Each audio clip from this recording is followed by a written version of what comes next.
Welcome to Guide Guru. We hope this video helps. You're going to act now. Open Settings and confirm you're signed into your Samsung account and have a recent backup.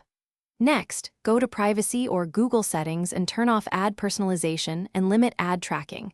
This stops many targeted ads. Then update the system's software and Samsung apps. Updates often patch ad frameworks.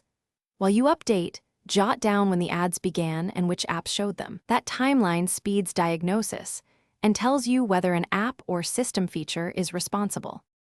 Once done with updates, restart into safe mode to isolate third-party apps. If ads stop, a recently installed app is the culprit. Make a list and uninstall suspicious or new apps one at a time, then reboot normally to test.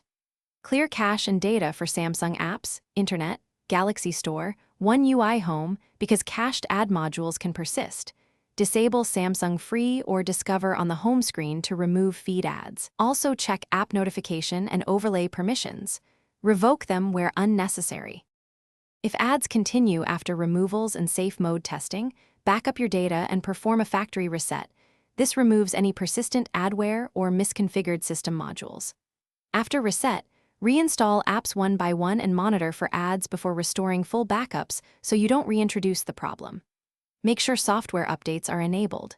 If unwanted ads still appear, capture screenshots, note timestamps, and collect app lists. Then contact Samsung support or your carrier with that evidence so they can.